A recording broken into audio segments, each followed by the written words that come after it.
What happens when loyalty to one man starts to outweigh loyalty to the Constitution? Senator Elizabeth Warren just took that question head-on, confronting Trump's Pentagon nominee in a tense exchange that exposes something much bigger about power and democracy in America. Thank you. Senator Warren. Thank you, Mr. Chairman.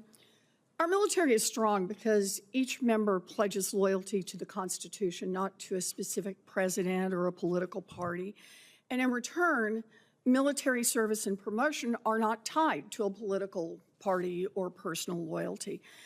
President Trump threatens that political neutrality with no explanation. He has fired the chairman of the Joint Chiefs of Staff and the chief of naval operations. Secretary Hegseth has purged top military lawyers and called for removing, quote, woke generals. Former defense secretaries have called this a, quote, new political standard for military service. So, Mr. Tata, if confirmed, you would be the defense secretary's principal advisor on personnel matters. You've already made your views clear. On November 2024, you posted on X that a, quote, must do, close quote, for the Trump administration will be to, quote, review every four-star appointed by Biden and thank many for their service before firing them. Mr. Tata, what evaluations did you do for each of the dozens of four-star generals and admirals to convince you that each of them needed to be fired? Senator, that comment was in response to a CNN article that had credible sources that several admirals and generals were having discussions on how to resist lawful orders from the president, usurping his Article II constitutional authority as commander-in-chief, which I find unacceptable. I think we can all agree that the Constitution of the United States that we swear an oath of office to, that I have done for many times in my career, is the ultimate, penultimate document that we support and that we swear an allegiance to.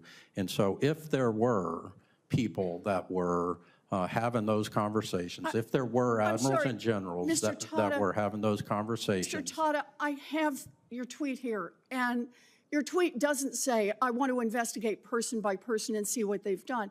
I also want to make clear that when generals are having conversations about what to do if they receive illegal orders so that they can still follow their obligations under the Constitution of the United States, then they are following the law. They are not breaking the law. But let's go on to what else you have said. Senator, if I might, the article said controversial, did not say illegal. And so controversial is very subject to interpretation. I just want to clarify here. You want to say, you want to fire everybody. I've got your tweet here. I don't want to fire anybody, you think Senator. They gave controversial statements? I'm sorry, it says before firing them.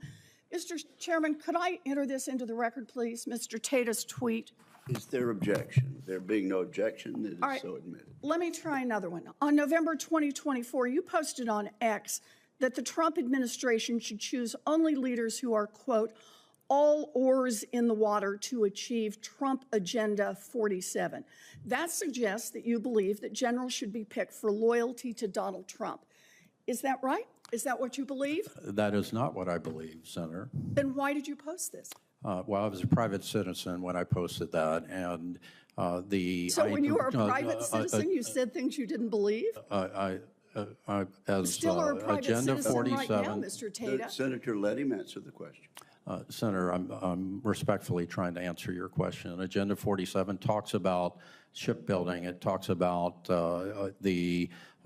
reducing the wars that we engage in. And so as a leader, I support the idea, I support the president's vision that he had in Agenda 47, though, from a foreign policy perspective, and that's what I was referring to. That is not what this tweet says. Mr. Chairman, may I enter this tweet into the record? Without objection. In January 2025, just 4 months ago, Mr. Tata, you posted on X that planning for President Trump's inauguration should, your word, assume that the National Guard and DOD are, quote, compromised at a minimum by hatred of the incoming administration. What information did you have about each member of the Guard and DOD that caused you not only to draw this conclusion, but to put it out there in public? Senator, I had no information that So you just said it about our Guard. You know, competence is based on the experience and performance of a military leader. Evidently, you have no information individually about the generals, the admirals, and the members of our National Guard and DOD who serve this country, and yet you're willing to say that they all need to be fired or treated as traitors. You seem to think that if a general or admiral was promoted during a Democratic administration, that person should be automatically fired. That's just a political purge and a pretty standard move for a dictatorship. I think it disqualifies you for this office. Thank you. Elizabeth Warren didn't just challenge this Trump defense nominee. She exposed a dangerous mentality that's creeping into American governance. The idea that loyalty to one man should matter more than loyalty to the Constitution. From the very beginning of her questioning, Warren made it clear. This wasn't about partisan politics. This was about protecting the fundamental integrity of the U.S. military. Her tone was sharp, but it came from a place of conviction. She reminded everyone in that hearing room, and everyone watching, that the strength of the U.S. military isn't in how many bombs it can drop or how much money it spends. It's in the principle that every soldier, every officer, every general pledges allegiance not to a political figure, but to the Constitution of the United States. That's what separates a democracy from a dictatorship. But this nominee's past tweets told a very different story. He openly talked about reviewing every four-star general appointed under Biden and firing many of them. Think about that for a second. This wasn't about performance, competence, or misconduct. It was about political alignment, about whether they were loyal enough to Trump. That's not just unprofessional, that's chilling. Because when loyalty to a person becomes the test for service in government, democracy itself is under threat. And when Warren pressed him on it, when she read those words back to him, word for word, he couldn't defend them. He tried to downplay it, to say he was a private citizen just commenting. But Warren wasn't buying it, and neither should the American public. Because words matter. And when those words come from someone who could soon hold a powerful position overseeing military personnel, they matter even more. She also pointed to another post where he accused the National Guard and the Department of Defense of being compromised by hatred toward Trump, again without a shred of evidence. That's not just reckless talk, it's dangerous. It casts suspicion on the very people who risk their lives to protect this country. It fuels division. And it undermines trust in one of the few institutions Americans still have faith in, the military. What Warren did in that hearing was draw a bright red line. She made it clear that anyone seeking to serve in defense leadership must respect the apolitical nature of the armed forces. Because when you start politicizing the chain of command, you're walking the path of authoritarian regimes, where generals don't serve the Constitution, they serve the ruler. And that's the road America cannot afford to go down. This exchange also reveals something deeper about the times we're living in. The norms that once safeguarded democracy, impartial institutions, professional civil service, and constitutional loyalty are being eroded not through coups or violence, but through ideology, rhetoric, and political appointments. What Warren is doing is fighting that erosion in real time.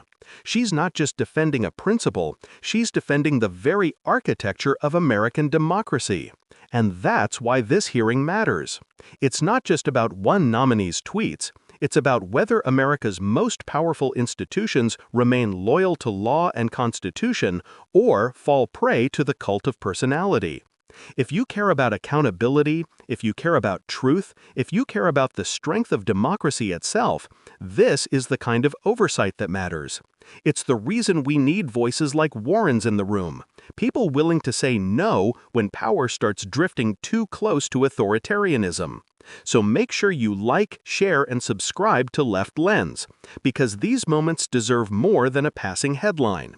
They deserve context, clarity, and courage, and that's exactly what we bring you here.